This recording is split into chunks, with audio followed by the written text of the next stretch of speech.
Hey. Oh.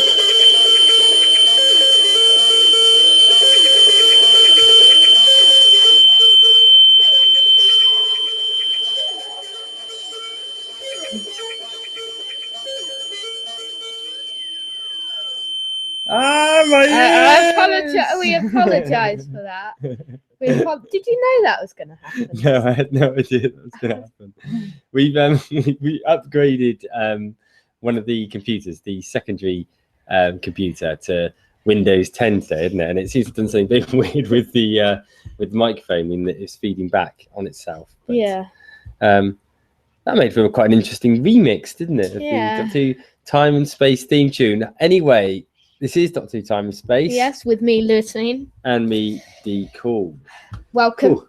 By the way. Hope we haven't deafened you all. We'll get loads of people suing us now. We apologise. Damaged hearing. We really do apologise for that. And hopefully you didn't have damaged hearing. We didn't have damaged hearing. We were okay. So you should be all right, because it wouldn't be as clear to you as it is to us.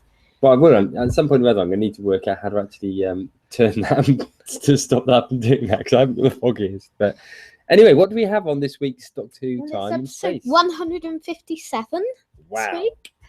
And we are going to be discussing the monsters and villains of the 1970s in the next of our monster analogy through the periods. Yeah, it's a great decade as well. We love the 1970s, don't we? Yes. I was just sort of chuckling to myself about what a professional podcast unit we are, because all strange things happen to us all the time, don't they? You never see those happen to other people's podcasts, but they always seem to happen on ours. I suppose ours is live. And well, maybe that's what it is. Yeah. But there we have it.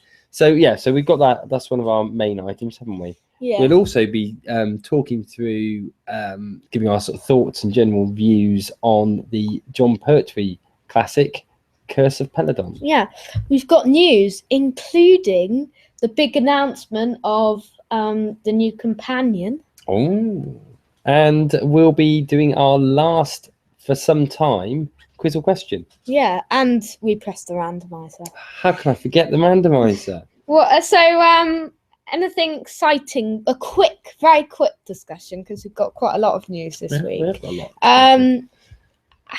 What have you been doing this week? Anything good? Game of Thrones? Game of Thrones is back, isn't it? Yeah. So that's very exciting for me. To the extent that I was quite tempted to watch it at 2:00 in the morning when they were showing it live on Sky Atlantic, but couldn't quite bring myself to do it because I had to get up for work the next day. So instead, I excitedly viewed it as early as I could later in the evening on Monday night. But cracking start to the series, and of course, from a Doctor Who perspective, there's quite a number of people that are in Game of Thrones that have appeared in Doctor Who previously. There are. So it's quite a big link. There's quite a few links. But that's probably about all I've watched really this week, I can't really think of anything. Have you watched any more? Have you read Dwarfs? I've watched a couple more. Yeah. I watched one on Monday and one on Friday. Yeah. I watched the one with Ace Rimmer yesterday. Yeah, that's a good one too, isn't it? Yeah. Yeah. I can't remember. No, I've been. No, it's okay. Yeah. Yeah. Have you got any further through the arc yet? No. So maybe I should do that this week. Maybe you should. Because EastEnders has been on more. Yeah. Of course, there's been quite a lot of that. And you like EastEnders, don't you?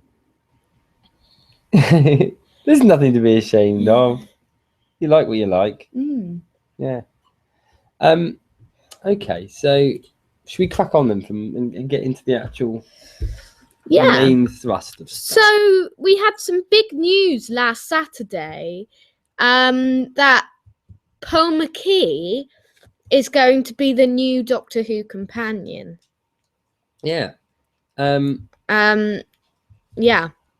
No, I'd never seen them before, but I mean, I've never seen anyone before, to be honest. It didn't really make much difference to me. What do we know about her? So Pearl Mackie has been named as the new Doctor Who companion, who's going to be called Bill.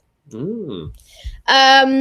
The BBC released details in a specifically shot trailer shown on BBC One the other evening, last week. Broadcast live by this very channel. As we Yes. sat there and did Thank you, everyone, live, for watching. live vidcast of it, didn't we? Which Yeah. was fun. Yes, First it time we've ever was. done that and got a lot more viewers than we've had previously, I think. Yeah, So so it's- thank you, everyone. We're very gracious for your viewing and comments and stuff. Yes. And released it was released on the official Facebook and Twitter pages.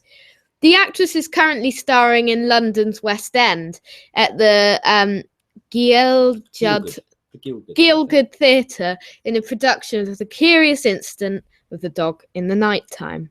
That sounds interesting in itself, doesn't it? Yeah. So what do we actually know about her? So she comes from Brixton in South London. She trains as an actor at Bristol Old Vic Theatre School, graduating in 2010. Since drama school, she has worked across theatre, film, television and radio, appearing on the RSC, the Park Theatre, the Finborough, for the BBC and on London's West End. On joining the cast in her first major television role, Pearl Mackie said, "I'm incredibly excited to be joining the Doctor Who family. It's an extraordinary British institution. I couldn't be prouder to call the TARDIS my home. Peter Capaldi is such a brilliant actor, and his Doctor is such a wacky and wonderful character. I can't wait to see what adventures are in store for him and Bill throughout the time and space. Reading the script at the audition, I thought Bill was wicked. Fantastically written, cool, strong, sharp, a little bit vulnerable with a bit of geekiness thrown in. I can't wait to bring her to life and to see how she develops through the series. I always loved stage combat at drama school, so I can't wait to get on set and kick some evil monsters into the next dimension. Shooting the trailer was absolutely mental. There were pyrotechnics and smoke, and I met my first Dalek.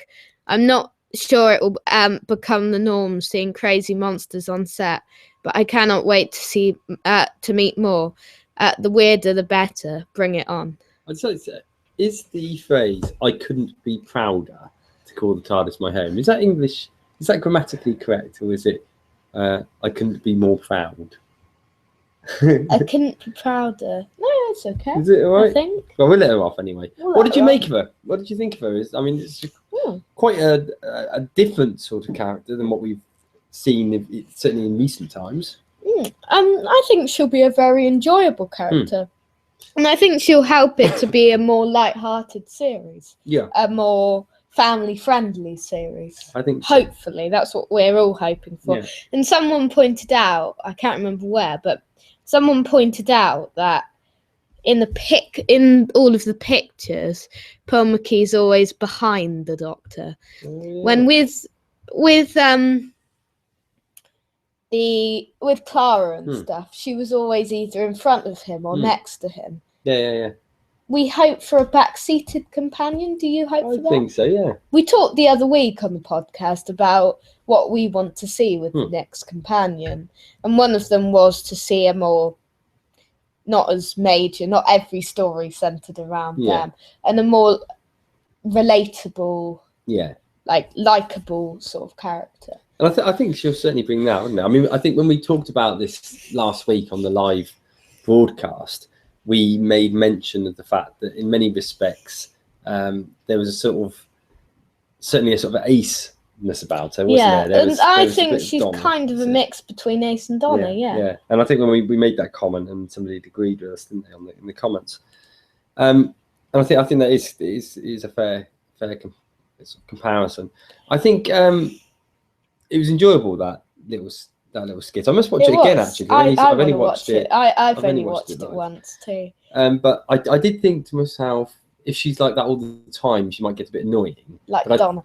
but I think on the basis of the fact that it was an introduction. Well, it's from a future episode, apparently. Yeah. So, maybe that will literally be the first time she's really in it. Maybe she will be a bit like how Rose was straight away thrust into it with the Autons. Maybe we'll see a similar sort of entrance for Bill. Maybe it'll be like Mel. We don't know how she meets the Doctor. Is that right? Only in an audio adventure. I don't know how. I have never listened to that audio. Okay, well, that's interesting. There probably would have been you would have had the audio adventure when the Doctor met Mal, and then about 3 episodes after that, where he's desperately trying to escape from her. I'd imagine. So so you excited about Pearl Mackie? I think she. How do you pronounce it? Do we know? Mackie, I'm reckoning. Yeah. I think she'll be quite enjoyable as a companion. Let's see what some other people said. I mean, we'll see what some other celebrities who people have said. Yeah. But later on. But Peter Capaldi said, it's a genuine delight to welcome Pearl Mackie to Doctor Who. A fine actress with a wonderful zest and charm. She is a refreshing addition to the TARDIS and will bring the universe an exciting new possibilities to the Doctor's adventures. So just stop in there a second. Yeah. Early on, when Capaldi was talking about the new companion, he said that he'd worked with her before, didn't he? It must have meant that he just.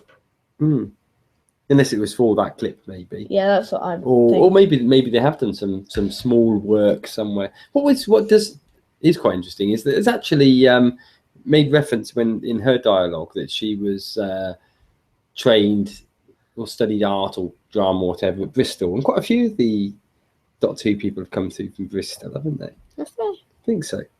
Well, I've just made it up, but there you are. You've learned that fact here, folks. Either one. So, anyone else comment on it? Yeah. So Stephen Moffat, lead writer and executive producer, you probably all know that, said, a new face in the TARDIS, a new voyage about to begin. Welcome aboard the amazing Pearl Mackie. This is where the story really starts. Charlotte Moore, acting director of television, said, it's so exciting to be revealing the much anticipated new companion to the nation in such a spectacular style. Pearl brings a wonderful energy and lights up the screen. She will captivate Doctor Who fans, old and new, across the globe.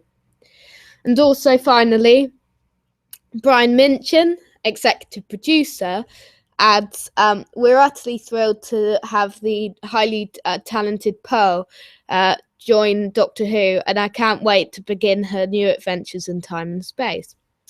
Okay. So filming for the next series of the show, the 36th in its long history, begins soon in May, which means we'll get a lot of new news. Oh, that's good. Do you think they'll film the Christmas one first? It's interesting. I would imagine so, because that is going to be the first one to air, isn't it? I would imagine so. With the next episode due to be screened at Christmas, following a full 12-part series in 2017. Brilliant. And we're going to have to, outside of this podcast, obviously, sit and watch that episode again, aren't we? Yeah. That little sort of teaser and see. That would be interesting. Make another view of it. What do you think about the Daleks coming back into it again?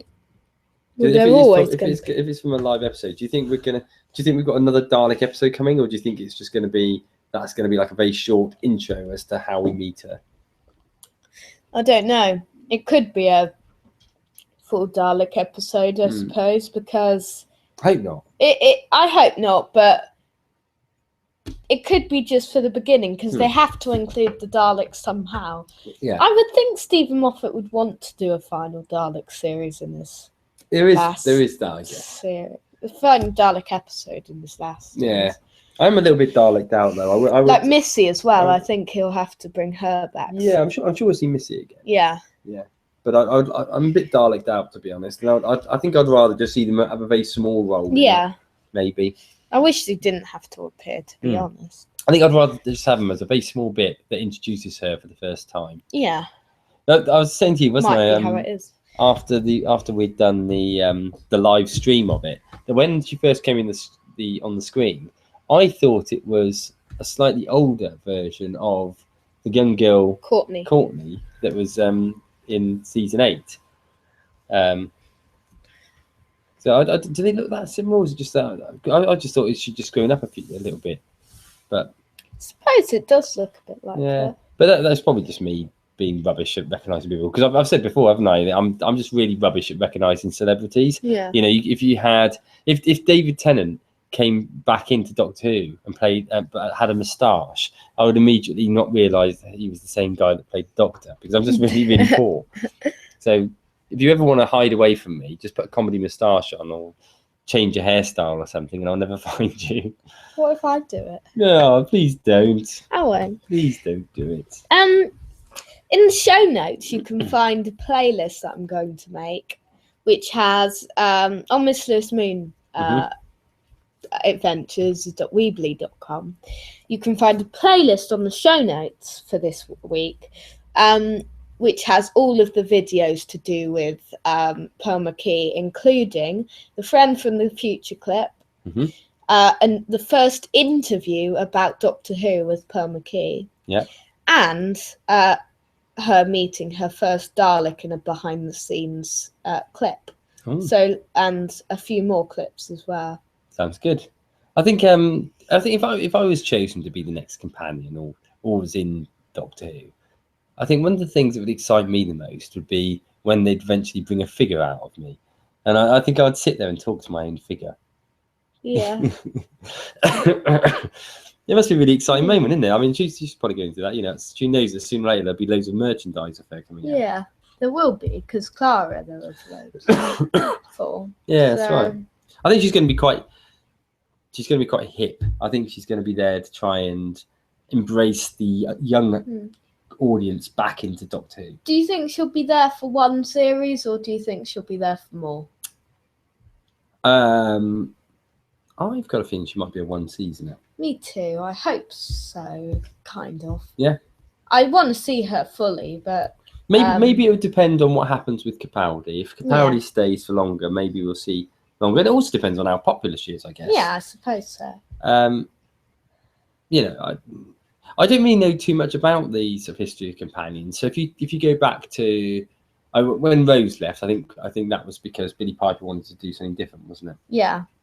I'm not sure why Martha left. Whether they just felt the need for another different companion, or whether again she had don't know other stuff on. But you know, there's various things coming. People don't like being typecast, do they? But I think the companions, to be honest, it makes sense to change them a bit more regularly. Yeah. With each new companion, you get a sort of a fresh sort of thing, isn't it? There's a few comments I've just seen on there, a few tweets on the same site. Yeah, I know. From other companions. Yeah, so different companions and other Who-related people have commented. So Louise Jameson said, we love Louise. We met her. We did. She's a very nice woman. Got a picture with her. She's lovely. My favourite companion ever. So Pearl Mackie looks amazing. Wishing her joyous times. Okay. Katie Manning said, a huge welcome to the wonderful world of Who. I call it the Doctor Who kiss. Have fun, says Freema Adjaman. Karen Gillan commented, so excited to see the Doctor has a new pal. And Noel Clark added, yo, congrats on the new role. Enjoy the ride. Brilliant. So also actors Ingrid Oliver, let me just find these. So Ingrid Oliver commented, welcome aboard the TARDIS, exciting times ahead. No, let's just get that. And also Jovian Raid and casting director Andy Pryor. Meanwhile, comic book artist Blair Shedd was quick to capture the character of Bill. Pearl Mackie herself commented, I'm so excited to be the next companion on Doctor Who. Can't wait to join the family. Thank you all for the lovely messages.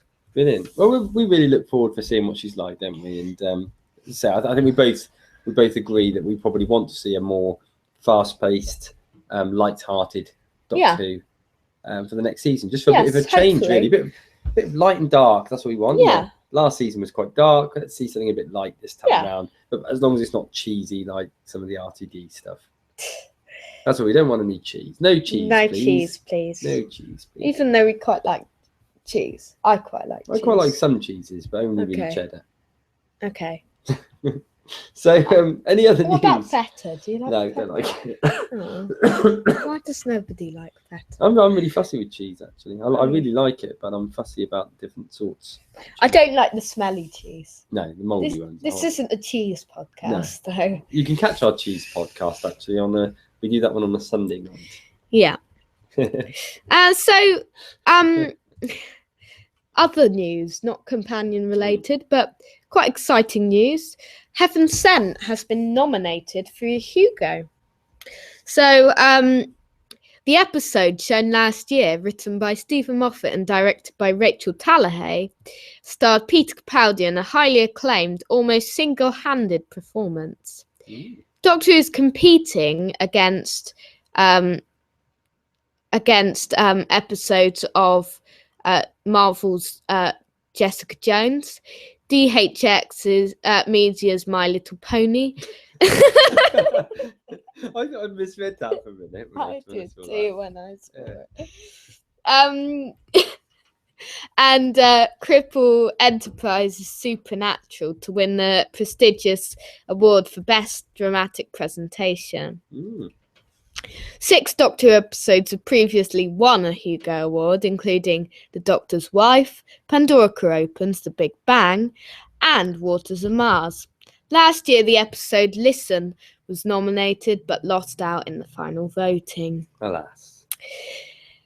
The winners of the Hugo Awards will be announced on Saturday, August the 20th, at the Mid-Americon 2 Hugo Award ceremony held in Kansas City, Missouri.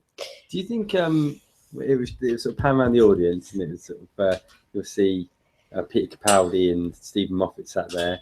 It'll pan around, you'll see David Tennant and the Jessica Jones actress whose name I've forgotten. They pan around, there'll be 2 coloured ponies sat there in the audience. That's what I want to see. Yeah. So, do we have any other news? Yeah, we do. Wait, let me just have a sip of drink. Yeah, see, this week, all these weeks we've gone without any news, and this week we've got lashings of it, haven't we? What do you think about this nomination? Yeah, it's really good, isn't it? I mean, and it's certainly deserved for an award. I was a bit disappointed that Capaldi didn't receive greater recognition really through the awards, because he was fantastic. Michelle Gomez was nominated for a BAFTA. Yeah, that's right. By news is going to London Comic Con this year, which we're planning on going to. We're going to try and go, aren't we? So do you think we should cosplay for it? I think we should, Do you think we're going as... I think we should. We're going to cosplay for London Comic Con. Right, so you can see us there, and we'll probably do loads of videos on it. We would do our best, won't we? It was also... I'll tell you the other thing is that with this Hugo Award, the other thing about this particular episode, Heaven Sent, was it was directed by Rachel Tallahay. Yeah. And I've got to say that she's been brilliant, hasn't she? Her direction's been fantastic. I mean, she did Dark Water, Death in Heaven as well. Yeah. And although not everybody really liked Hal Bent, yeah, I don't think you could fault the look of it, because it was fantastic. She directed it very well as well. Yeah. Okay. What other news do we have? So where is it? Okay. So a new Lethbridge Stewart book. Ooh. We've talked about this a few times, haven't we? Last time, Sadie Miller, Sarah Jane's daughter, Elizabeth Sladen's daughter, not Sarah Jane's daughter, but Elizabeth Sladen's daughter, said about she was doing a Lethbridge Stewart novel. Yep. Now, Candy Jar Books have released the cover art for the next in their Lethbridge Stewart series, called The Showstoppers. So, it's written by Jonathan Cooper. What did people? You can see the full article in the show notes, but I'm not going to bother reading out the whole synopsis. Okay. But Sean Russell, head of publishing at Candy Jar Books, said Richard is well known for his photorealistic work. Watching him painstakingly create his artwork with thousands of dots is incredibly impressive. His design for the Showstoppers really evokes the early Target covers. Richard Young said Is he the writer? No, that's the cover. I do artist. actually. I completely agree with what he said. Actually, it does look like one of these old Target books, doesn't it? Yeah. That's good. Doctor Who's been a big part of my life since I was a kid. The classic series is extremely close to my heart, and I always wanted to draw a cover for the Target books, but they didn't like my style when I was 10. So to have the chance to contribute a cover for a book featuring one of the most iconic characters of Doctor Who is not only a huge honour, but the realisation of a 34-year-old dream. I had fun flexing my Photoshop muscles for the free book, The Black Eggs of Khufu cover, but I jumped at the chance to return to my roots and work on a hand-drawn cover, echoing the wonderfully surreal Kubrick movie. The movie in question is Dr. Strangelove, or How to Stop Worrying and Love the Bomb, with the book echoing the same world. Writer Jonathan Cooper commented. I've always been a fan of Dr. Strangelove and Doctor Who. So when Candy Jar Books asked me to meld the two together into a Lethbridge Stewart novel, I could not resist. Who would? So the book also features an introduction by David George, son of Peter George, focusing on the conspiracy theories that tie Dr. Strangelove to the Kennedy assassination. The Showstoppers is the second release for 2016, following on from Moonblink by Sadie Miller. To help pay the wave for the new series of books, Beast of Fang Rock will also be available for free on Kindle for 3 days from Saturday 30th of April. Oh, I better get it. Andy Frankham-Allen, range editor of the Lethbridge Stewart novels, said that both Moonblink and the Showstoppers are strong Anne Travers stories, and since Beast of Fan Rock really introduced her to the range, we thought it would be nice to offer up this book as a free chance for the inanimated to catch up on her backstory.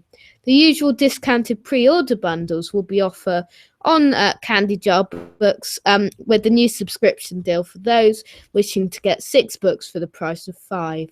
Lethbridge Stewart, The Showstoppers by Jonathan Cooper is due to be released soon. It can now be pre-ordered from Candy Jar Books in the show notes. Should I see if it's on my Kindle? Yeah, you could do, couldn't you? I'm just going to try and download it. The Anne Travers stories? Yeah. Is that Professor Travers' daughter? Yeah.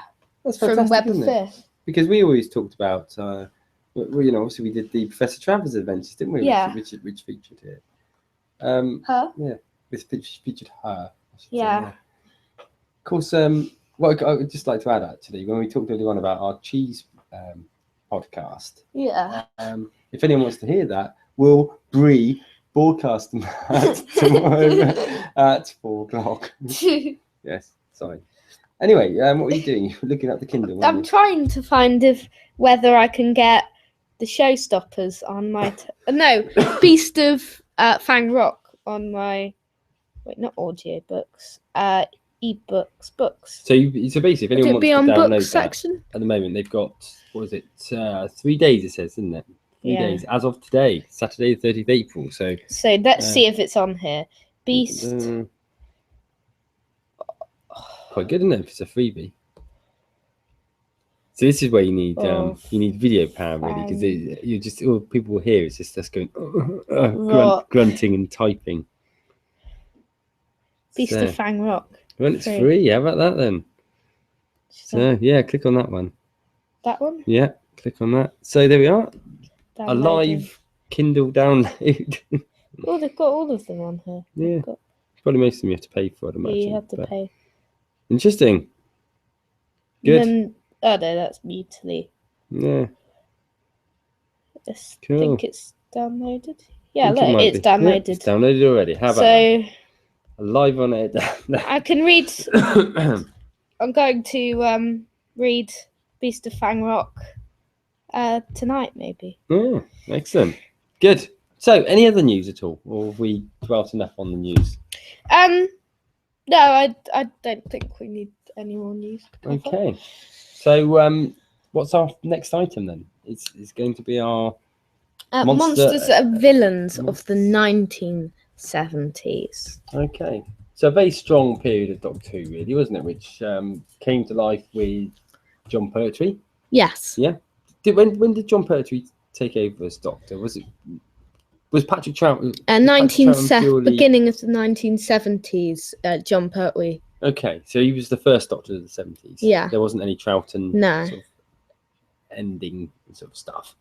So basically, you had two Doctors really then over spanning the whole of that decade, didn't you? Yeah. So just John Pertwee and Tom Baker, two very strong ones. Probably, in many respects, I would say, the real glory days of Doctor Who. I would say so. Yeah. Yeah. Certainly, it's that period of time that gave us loads of great villains. Yeah. Two great Doctors. Colour Doctor Who for the first time. Yeah. Yeah. Well, let's crack on with it, shall we? So yeah. Let's think a little bit about some of these villains. So John Pertwee arrives in the 1970s. In 1970, what's the first villain that we see? So we see the Autons, which are one of the most iconic villains, really, monsters. And we didn't cover them on Monster Analogy. So that's a good thing once we get into the 70s. There's a lot of villains in this one there are a few villains in this one that are quite key, really, that we didn't cover in our original Monster Analogy series a couple of weeks ago. Because we've seen the Autons on a number of occasions, haven't we, really, since then? Even so far as when they brought back Who with Christopher Eccleston. Yeah. The first villain that he actually faced was the Autons. Yeah.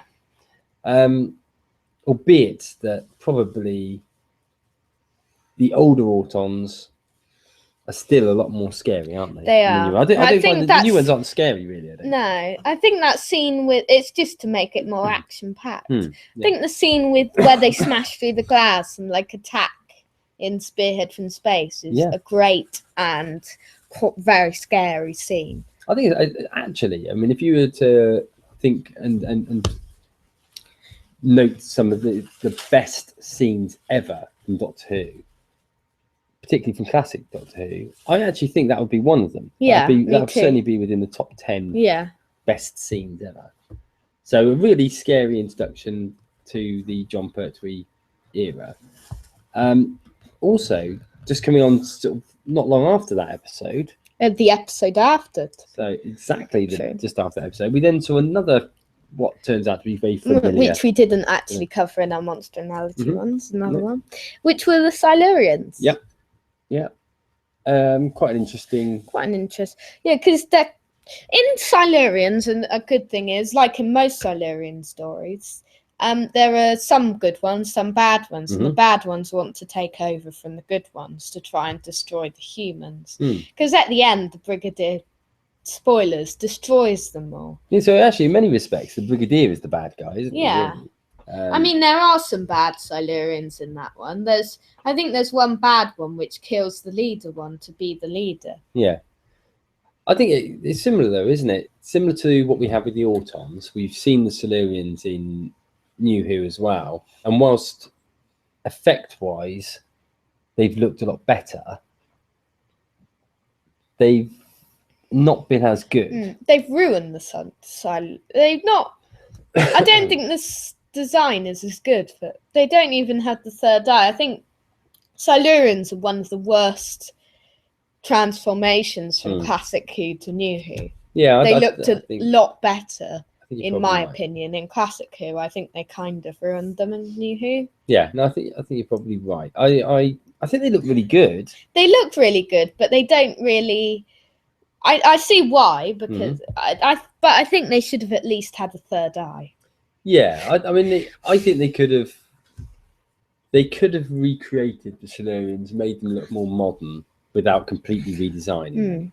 Because, I mean, let's face it, I mean, when you see them in the 1970s, they do look like people wearing plastic suits, don't they? Yeah. They are. They've dated in that respect. But they're pretty good. Yeah. One of the main villains from the John Pertwee era, which we covered in our original Monster Analogy series, was the Master. Yeah, of course, yeah.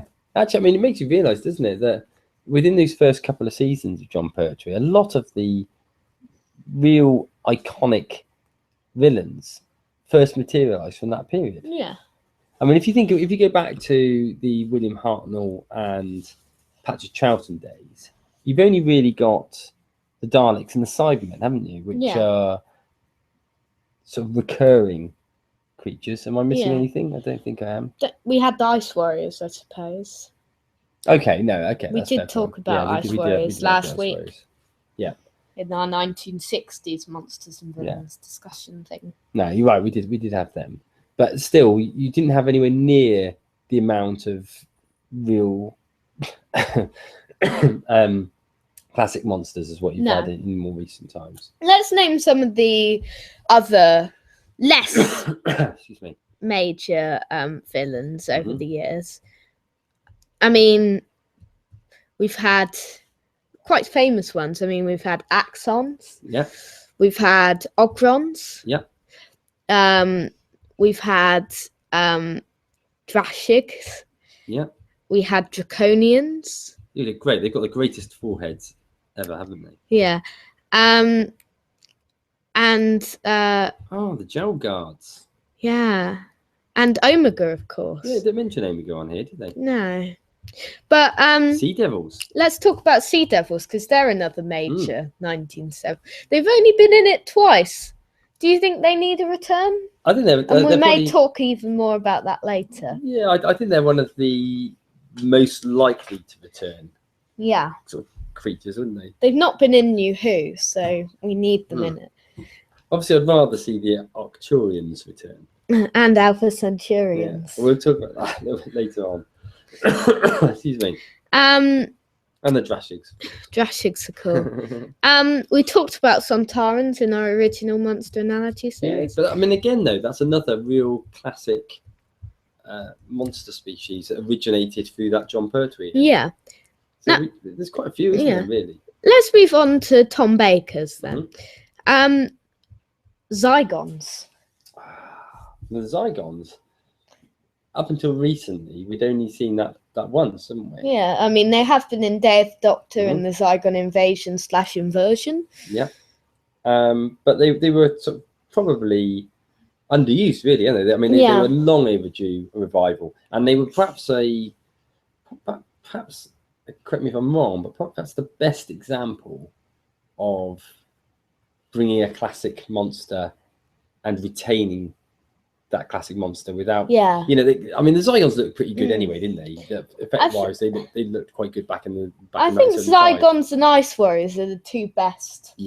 Designs. They look exactly the same, but with a modern twist. Yeah, and probably because both of them actually looked quite good back in the old days, anyway, didn't they? Yeah. Let's name other famous ones. I mean, we've had the Robots of Death. We've had the Rutons, who have both only been in it once before. I'd love to see a Ruton revival. I would too. We also had Davros, of course. Davros, Davros. With Tom Baker. Yeah. So Davros, the creator of the Daleks. Do you think he returned recently? Do you think he is one of the better villains of this period? Yes, I do. I think great villain. He is. I think the portrayal of him certainly in The Magician's Apprentice and which is familiar, was fantastic. Really captured the essence of the old Davros. As you know, I wasn't a great lover of the Stolen Earth episode. No. But having said that, Davros was pretty good, isn't it? Also, we had things like the Black Guardian. Yeah. Kroll, the Nyman, all sorts of things. Some really good monsters, actually, wasn't it? The other one that we had, Pyramids of Mars, when we had Sutek. Yeah. Does it mention? Oh, yeah, it does. Him, but it calls him Assyrian. Oh, yeah, that's the race. Yeah. No, I like that. Yeah, that's a good episode. And I think that's about it, because we can't really move past the Nyman, because that goes into the 80s. Yeah. This is interesting, though, isn't it? Because when you look at that, John Pertwee's era probably spawned the most amount of classic monsters that have come to our screen again. Definitely as you go later on in the 70s, there are some lesser known creatures, a lot of them. And then a lot of the monsters up in John Pertwee and very early Tom Baker are remembered to this day. Yeah, no, indeed, yeah. Have you noticed as well that there's a lot of monsters that have incredibly large foreheads? Yes. The Draconians, the Vogons, there's 2 examples. Yeah. And also, of course, here, the Hand of Fear. Castrian. Another big forehead creature. Yeah, they like their foreheads, the 70s monsters. Eldrad must live. Eldrad must live. So, does that really wrap us up for the 1970s? Talking about next week, we're going to talk about monsters and villains of the 1980s. By the way, so join us for that. Where despite sort of technology advancements in technology, the monsters and general special effects in Doctor Who managed to go backwards. But we'll talk about that next week. So down to our review now. Last week, the randomizer picked us up Doctor Who story Curse of Peladon, 3rd Doctor story. With Joe. Yep. Do you want to tell us a bit about it? Okay, so Curse of Peladon, as the title would suggest, is based on the planet of Peladon, and which is a really sort of backward planet, I'd say, in many respects. Yeah. Very has a sort of medieval sort of feel about it. But it's led by a young king who just happens to be played by David Troughton. David Troughton, yeah. Played Patrick Troughton's son. Yeah. The planet is on the verge of joining the Galactic Federation, and basically there's a number of delegates arrive on Peladon to make the decision of whether or not they can join, and that includes a number of races. You've got the Ice Warriors, who are surprisingly actually not evil this time around. Very diplomatic, actually, aren't they? Yeah. You've got the I'm trying to remember all the names of the monsters. The Alpha Centauri. Yeah, they're down the side. Yeah. So Arcturus. So the Alpha Centauri. Arcturus. We've got the Ice Warriors. Yeah. Isla and Sorg. Yeah. So a number of these creatures. The problem is the big difficulty on it is that the King Peladon's chief advisor Hepesh is completely against the whole concept of joining the Federation. Doesn't trust any of the aliens, and is doing what he can to actually disrupt it by trying to, in the first instance, try and bump off some of the delegates. There's also there's sort of like an old legend that on Peladon about the beast of Agador, and he's basically playing on that, isn't he? Really, the spirit of Agador lives on. And he's just trying to unnerve everybody and break up the threat of Peladon joining the Galactic Federation, because he sees that if that was to happen, it would basically take away all of the traditions that the planet's had. Very different. It is a very different one, and let's say John Pertwee ones that we've watched on the randomizer, they've been really good, really strong ones. Really good, yeah. It's really good seeing the Ice Warriors in a sort of diplomatic format. Yeah. Isn't it? You know, and interesting. I mean, the other sort of side of it as well. I think the Doctor in this one thinks that he's managed to sort the TARDIS out so that he can break away from his exile on Earth. But as it happens, it's not. It's merely that the Time Lords have sort of pushed him there to Peladon to sort out this issue, haven't they?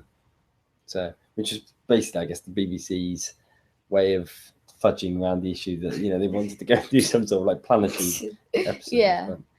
I really enjoyed this one. One of the best John Pertwee ones, I think. Yeah, but we've seen some really good ones, haven't we? We have. Quite an enjoyable one. From what we've seen, I suppose John Pertwee's era is really good. Yeah. There's only like one story, in my opinion, that isn't too strong in John Pertwee's. We haven't watched it yet, but it's Mind of Evil. Okay. So who knows? That may come up on the randomizer today. Yes. But maybe. I think what's been quite interesting about them is that there's been a handful, because I don't really remember any of the John Pertwee ones. They were before I was born. I think I might have seen a few of them on reruns as I was growing up, but not a great deal.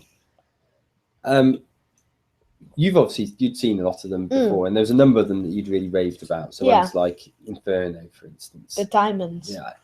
But obviously Inferno we've seen now, but Yeah. I haven't seen Diamonds yet.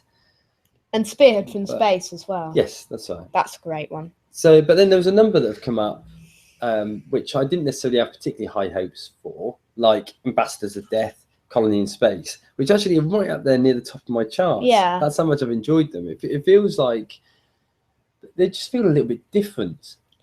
Yeah. Yeah. At times they're a little bit slower, maybe, but they're really good stories in them. What do you make of Joe? Do you like Joe as a companion?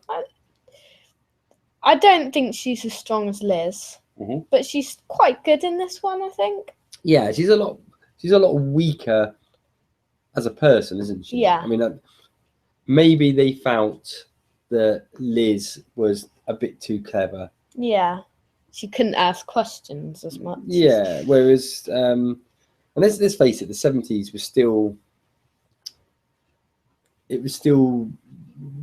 quite sexist in many respects, and but sexist probably puts it too strong.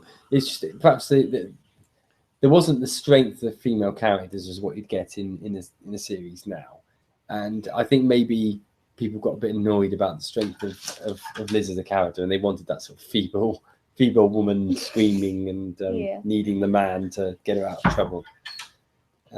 But she's quite charming, I think. She is, isn't she? Certainly, King Peladon felt. Sadly, at Bournemouth, we missed out on meeting Katie Manning. We did, didn't we? She was on the other day, and we didn't even realise she was going. Yeah, but who knows? I'm sure we'll hopefully get to meet her at some point. Yeah. In the future. So, how does this one rank to you? Because you've seen a number of the Ice Warriors episodes. I have. I've seen all of them. So, how does this rank it to you as against these other Ice Warrior episodes? One of the better ones, I reckon. Yeah. Would you recommend it to people as the first one to watch or not? What, maybe the one that people may like the most? I think my favourite one, Ice Warrior one, is Seeds of Death. Yep. Doom, I don't know. Death, I think. See, I've actually only seen, correct me if I'm wrong, but I'm pretty sure I've only seen 2 Ice Warrior episodes. Curse of Peladon, Cold War. Peladon and Cold War. So, you haven't seen Monster of Peladon, Ice Warriors, or Seeds of Doom. So I've not really seen them where they are really, really evil, because even in Cold War, the Ice Warrior is really just defending himself, isn't he? I really like this. What did you make of the other monsters in it then? So what did we have? We had was it Arcturus? Was that one? Yeah, Arcturus. Was that the head in the jar with all the pussy green stuff that's sprayed out? Alpha Centauri as well. Yeah, with the very annoying voice. There was only the 4 planets represented, wasn't there? There was Earth, Alpha Centauri, the Arcturus guy, and Peladon. and Peladon and obviously the Ice Warriors. Oh yeah. Yeah. I'd like to see that pussy green monster again. He was great. He was sort of like a little bit tacky, wasn't he? But he was brilliant. I like the way whenever he was talking, he had like green slime sort of like filling up his visor. Should we move on to scores? Like he had a very bad cold. Yeah. He was a bit snotty. Should we move on to yes, scores? Yes, we probably should, yeah. Okay. Monsters. What could go wrong? I mean, it's got the Ice Warriors in it. It's got the Ice Arcturus.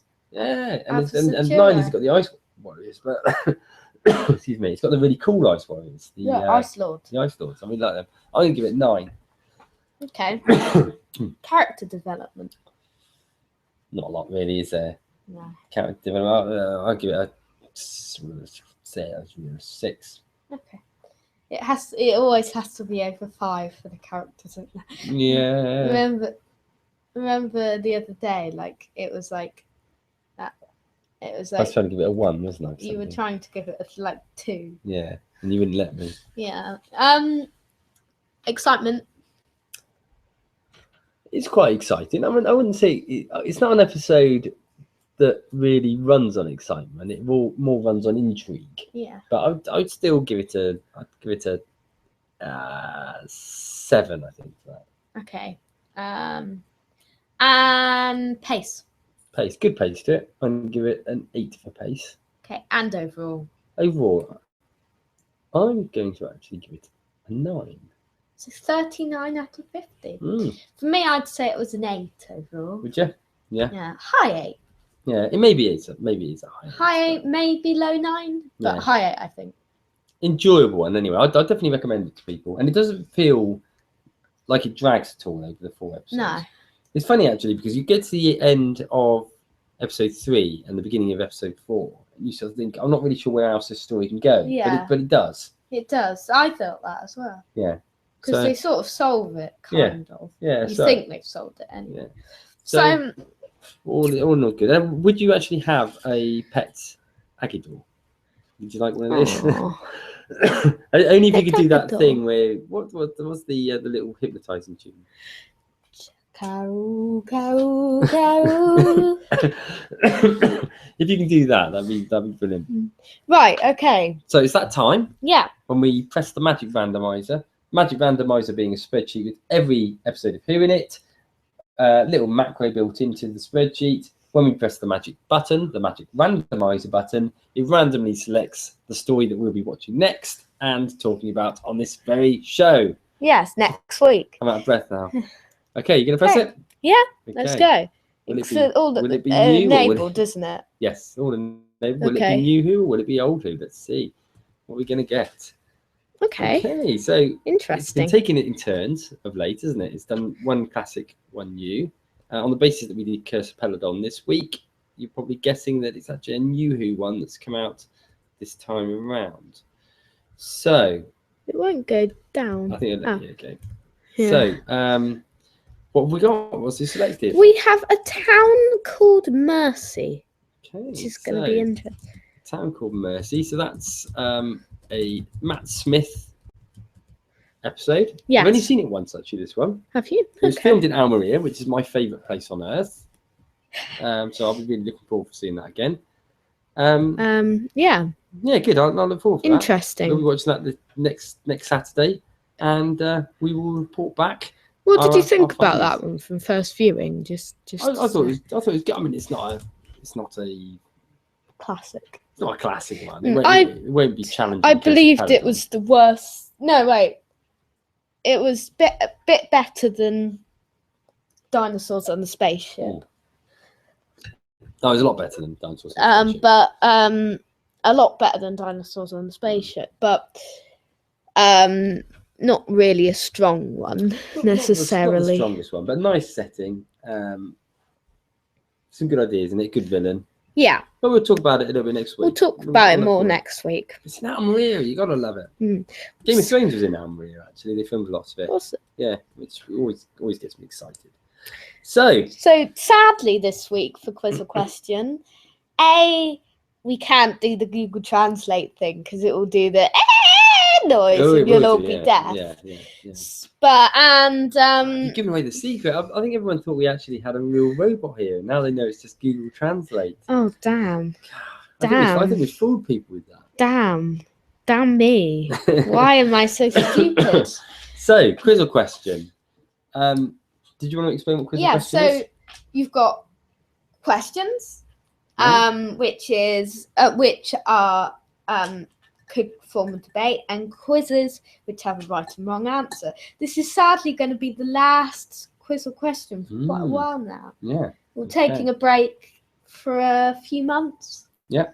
Little while. Yeah. I don't know. Got a few ideas for something to replace it. Should we talk about Should I that? say that first? Yeah, okay. You can say it or am I going to say Yeah, so we're going to do something called 3-minute rant. it? Might think of like a better title for it. Or something like I that. think of something Who related. We'll come up with a better name. But it's we talk about a random topic or Mhm. something. Yeah. And then maybe we should to each other. We could do, yeah. Yeah. Anything like that. So whatever is suggested or is randomly picked up, whatever, the other person will have to talk for 3 minutes on that subject without any preparation. So it could be both interesting, exciting, and highly embarrassing for the person that's selected. So in a couple of weeks' time, oh, what have we done? What have we done? If I say to you, talk about, what could you do? Talk about an episode you've never seen. Yeah. Yeah. Well, So what do we have on the quiz? Podcast do you listen to? Quiz or question? Well, actually, there's a rightable answer to this, isn't there? So I would say it's a quiz. It's halfway through. Yeah. Yeah, because it's halfway. We know what we listen to. We sort of listen to. We always, without fail, listen to Radio Free Sky. Yes. Yeah. We don't necessarily listen to all of it, do we? And we don't always get on to, because we always listen to it whilst we always listen to start straight after this doing this. We always listen to at least the news. Yeah. And usually a bit of the next bit. Yeah. Not all of it. We don't have time for that. We always listen to it. Always a week late, aren't we? We always listen to it straight after recording, basically. Yeah. So as soon as Radio Free Sky people, as soon as this show finishes, we'll be listening to you from last week. And also, we sometimes listen to the Big Blue Box podcast. Yeah, there's a lot of vidcasts we watch, isn't there? Yeah, so, we watch a lot of YouTube videos. So we'll look at the fan show. Yeah. The Five Who fans. Yeah. Batman March. Yeah. Saturday Geeks sometimes. So yeah, we watch a few, don't we? Mm. So we just like sort of seeing other people's comments and views on things, really, don't we? What was the other one? The one where they were always whinging about stuff. What was that? Who Addicts. Who Addicts, right? Yeah. Yeah. So we just like to hear what people have got to say. So the next question. And sometimes TARDIS archives, by the way. Oh yeah, that's right. What was the last Colin Baker episode? Quiz or question? It's got to be a quiz because there's a right or wrong answer. Well, this one's an interesting one because you could say part 14 of Trial of a Time Lord, but you could also say the first part of Time in the Rani because he regenerates at the beginning of that. But you could also say that he's not actually in it. Yeah, he isn't. Because is he credited for it? I don't know. Because it's effectively, I mean, you know as well as I do, it's not actually Colin that regenerates. It's Sylph. It's Sylph. So I think you've got to say the last one. Which we could be meeting at London Comic Con, by the way. Indeed. We could either one of them. Either one of them would be meeting. Yeah. At least one of them. What is the last episode then? What would you say? I'd say Trial of a Time Lord, judging by Colin Baker, isn't actually. If you said last Sixth Doctor one, I'd say Time in the Rani episode 1. Yeah. But it's Colin Baker, so. Of course, you could go for that EastEnders Doctor Who crossover. Dimensions in Time, yeah. Goodness. But we won't. We won't go there. What is your opinion on the new companion, on the new Doctor? It's meant to say being a woman. Okay. Quiz or question? It's a question because there's an opinion on it. Question. I think we've probably been here before. I think we've had a few discussions on it. I don't have a problem with Doctor being a woman. I do, but I don't think it fits. I just would rather that they did a Time Lord story with a woman Time Lord. Yeah. I like strong female characters. You know, I have no problem with that. I really liked Sarah Jane in the main role in the Sarah Jane Adventures. You know, I was watching Jessica Jones recently, for instance, very strong female lead. So I don't have a problem with it, but I don't know what it is about it, because we know that the Time Lords could basically regenerate as the opposite sex, but for some reason I'm not comfortable with the Doctor regenerating. Neither am I, really. Into a woman. It doesn't really matter about the Master or any other Time Lords, but the Doctor, no. Not anytime soon. I can't really get my head around why I'm not comfortable with it either. And I'm sure it would work fine, and I'd come to terms with it. And particularly, I mean, perhaps with anything, I guess it depends who it is as well, isn't it? Yeah. I mean, if it was Miranda Hart, that would be a bit. It'd be bad for me. I don't like it. Very bad. That'd be like having Donna return as the companion for me. But I mean, you quite like her, don't you, Miranda? In Miranda. Yeah, but she wouldn't because there's a doctor. There was talk of her there, wasn't there? It'd be like it'd be like Sylvester McCoy first season, like me. Yeah. That way. So what monster do you reckon would be most likely to return in series 10 from Classic Who? Okay. Or New Who that has quiz or question. Quiz or question. It's a question. But we know the Dalek's going to return. At least for a short period of time. Missy, I think, like you said earlier, I think will probably return. Sea Devils are one of the we don't know, but could return. And Omega possibly, but he's in the K9 movie thing. Isn't I don't think we'll see him as a result of that.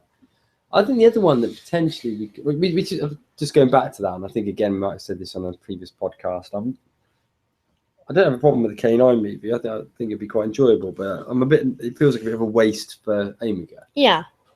To be honest, they would have been better off using, on the basis of the fact that the K9 movie will presumably be aimed at children. They would have been better off using one of the classic Who monsters that appeared in Sarah Jane. Yeah. That the kids would be familiar with. So something like the Sontarans. Yeah. Yeah, I would have thought.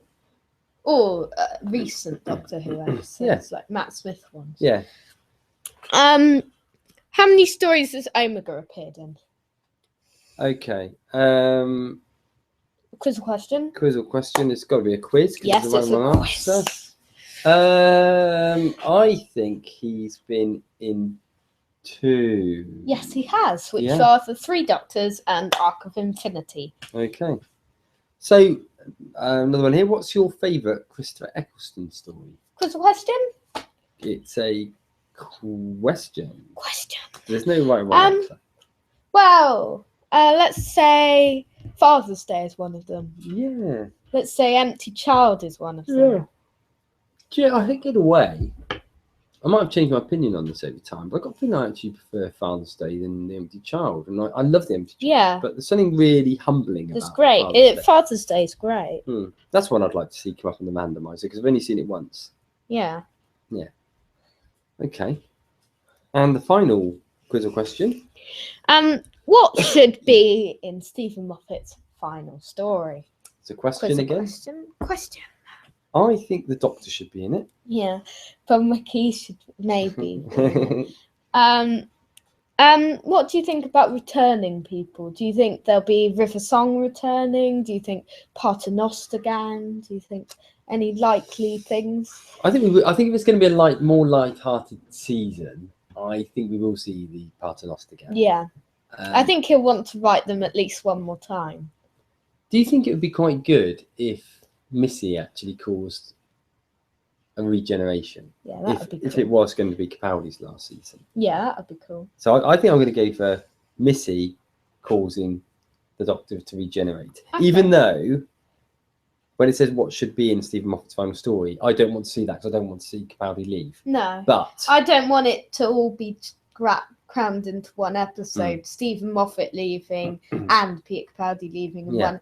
They could do it like 2-parter, like Russell T Davies' final one was, but I don't think of which the second part was predominantly the Doctor running around whilst regenerating, talking to all of his old companions. I won't know about half that of that was. So is that all a quiz or question? Yeah, for quite a while. So we won't see that for a while. Instead, we'll be on to our 3-minute rants. And unless we think of something different to do in the interim. Yeah. But next week will be a Who to Face. Yeah. But what else is next week? It's episode 158. Okay. We'll be discussing the monsters and villains of the 1980s. We will be talking A Town Called Mercy. We will be talking more news. We'll be pressing the magic randomizer yet again. And we will be talking Who to Face. And that's enough of us. Talking Who.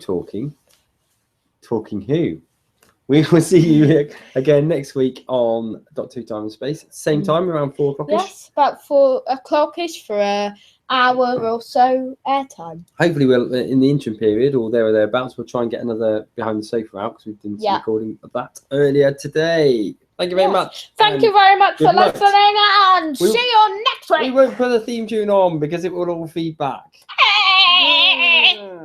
Bye.